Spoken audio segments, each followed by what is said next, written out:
আসসালামু আলাইকুম ভিউয়ার্স, আশা করছি সকলে ভালো আছেন। পোকো F4 5G এই স্মার্টফোনটি সদ্য ইন্ডিয়াতে লঞ্চ হয়ে গিয়েছে এবং খুবই কিন্তু ভালো প্রাইসে। কেননা পোকোর স্মার্টফোন মানেই কিন্তু আমরা বুঝি অল্প টাকায় সবচেয়ে বেস্ট ফিচারগুলো কিন্তু থাকে তাদের স্মার্টফোনগুলোতে। তো অবশ্যই এই স্মার্টফোনটিও তার ব্যতিক্রম হতে যাচ্ছে না। তো পোকো F4 5G এই স্মার্টফোনটি 24,000 রুপিতে অফিসিয়ালি লঞ্চ হয়ে গিয়েছে ইন্ডিয়াতে।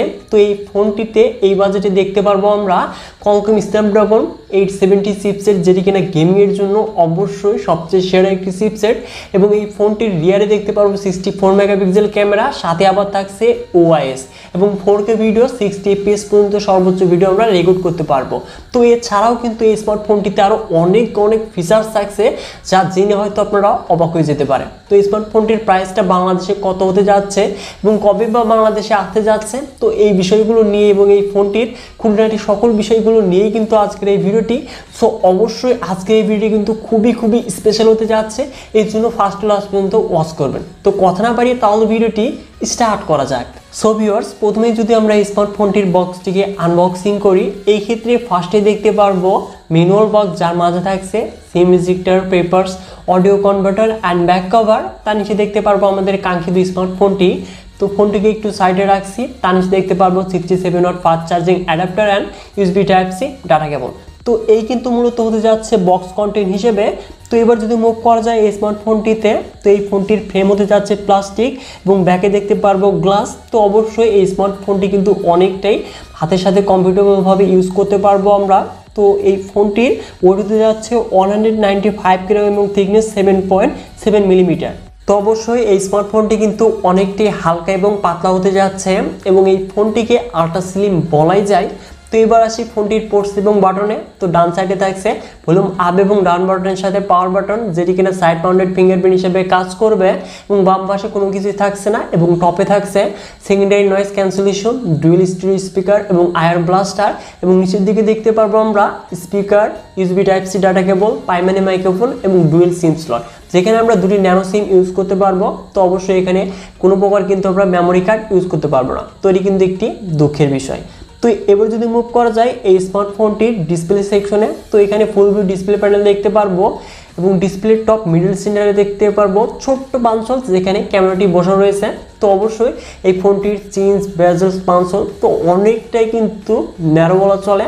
তো এই ফোনটির ডিসপ্লে কোয়ালিটি কিন্তু অনেকটাই বেটার হতে যাচ্ছে। তো ফোনটিতে দেখতে পারবো আমরা 6.67 inches E4 AMOLED display panel দেখতে পারবো, যার রেজুলেশন ফুল HD+, সাথে থাকছে 120 Hz refresh rate, 360 Hz touch sampling rate, HDR10+ Dolby vision, 1300 nits break brightness এবং এই ডিসপ্লে কি প্রোডাকশনের জন্য থাকছে কর্নিং গোরিলা গ্লাস 5।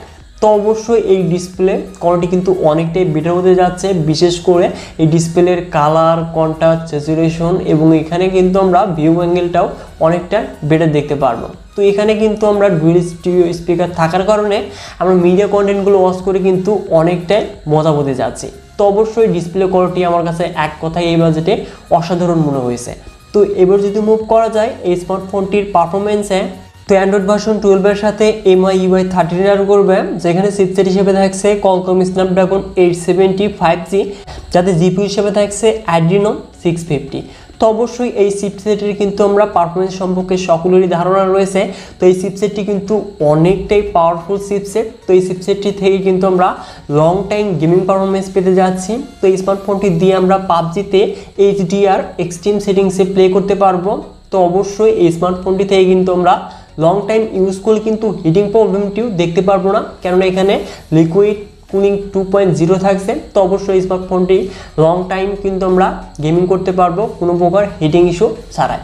এবং বাদ বাকি যে গেমগুলো রয়েছে, তো সেই গেমগুলো কিন্তু আমরা ইজিলি প্লে করতে পারবো এই স্মার্টফোনটির সাথে। তো আপনারা যারা গেমার রয়েছেন, তো অবশ্যই এই স্মার্টফোনটিকে চয়েস লিস্টে রাখতে পারেন। এবং এই ফোনটিতে র্যাম হিসেবে থাকছে LPDDR5 এবং স্টোরেজ টাইপ UFS 3.1। তো অবশ্যই ডাটা রিড এবং রাইট হতে যাচ্ছে অনেকটাই ফাস্টের স্পিডে।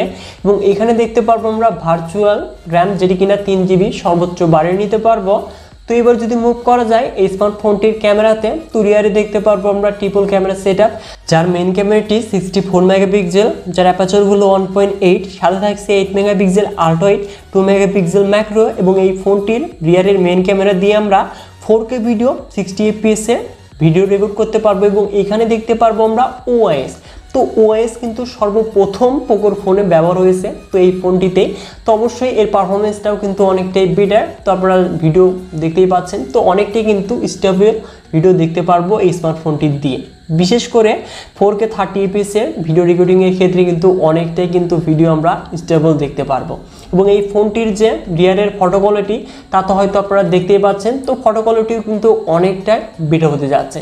তো অবশ্যই আপনারা যারা ফটোগ্রাফার রয়েছেন তো এই স্মার্টফোনটিকেও চয়েস লিস্টে রাখতে পারেন।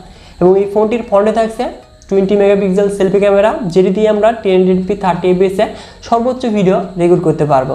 তো এবার যদি মুভ করা যায় এই স্মার্টফোনটির কমন ফিচার্সে, তো LAN, Bluetooth 5.2, GPS, NFC, USB type C port এবং স্মার্টফোনটির সিকিউরিটি হিসেবে থাকছে সাইড মাউন্টেড ফিঙ্গারপ্রিন্ট স্ক্যানার, যেটি কিনা অনেকটাই ফাস্টের স্পিডে লক এবং আনলক হতে যাচ্ছে।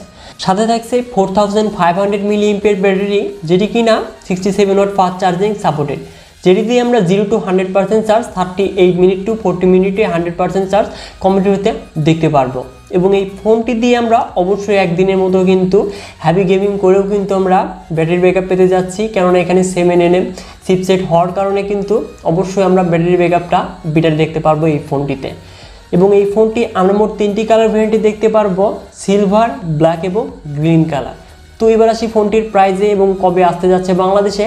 তো এই ফোনটি আমরা পরের মাসের লাস্টের দিকে কিন্তু অফিসিয়ালভাবে আমরা লঞ্চ হতে দেখতে পারবো বাংলাদেশে, এবং এই ফোনটি আনঅফিসিয়ালি আমরা এই মাসের শেষের দিকে তো আসার সম্ভাবনা কিন্তু অনেকটাই বেশি রয়েছে। তো স্মার্টফোনটির প্রাইসটা আমরা 30,000 টাকার আশেপাশে কিন্তু অফিসিয়াল এবং আনঅফিসিয়াল প্রাইসটা হয়তো দেখতে পারবো, কেননা পোকোর ফোনগুলি কিন্তু আমরা অল্প টাকায় বেশি স্পেসিফিকেশন পেয়ে থাকি। তো অবশ্যই স্মার্টফোনটিও আমরা অল্প বাজেটে পেয়ে যাচ্ছি। তো অবশ্যই এই স্মার্টফোনটি যদি 30,000 টাকার আশেপাশে লঞ্চ হয় তাহলে অবশ্যই বাংলাদেশের মার্কেটটা কিন্তু কাঁপাতে যাচ্ছে, কেননা এর ডিজাইন এবং বিল্ড কোয়ালিটি, এর display, gaming performance, camera setup, তো এক কথায় বেস্ট একটি ফোন হতে যাচ্ছে। তো স্মার্টফোনটি আপনার কাছে কেমন লেগেছে অবশ্যই কমেন্ট বক্সে কমেন্ট করে জানিয়ে দিবেন। তো আজকের এই ভিডিওটি এই পর্যন্তই। আশা করছি এই ভিডিওটি ভালো লেগেছে। ভিডিওটি যদি বিন্দু পরিমাণ ভালো লাগে থাকে তাহলে অবশ্যই ভিডিওতে একটি লাইক করে দিবেন এবং এই চ্যানেলটিতে নতুন হলে চ্যানেলটিকে সাবস্ক্রাইব করে হয়ে যান ফ্যামিলির একজন নতুন সদস্য। সো ভিউয়ার্স, দেখা হচ্ছে পরবর্তী নতুন কোনো ভিডিও নিয়ে।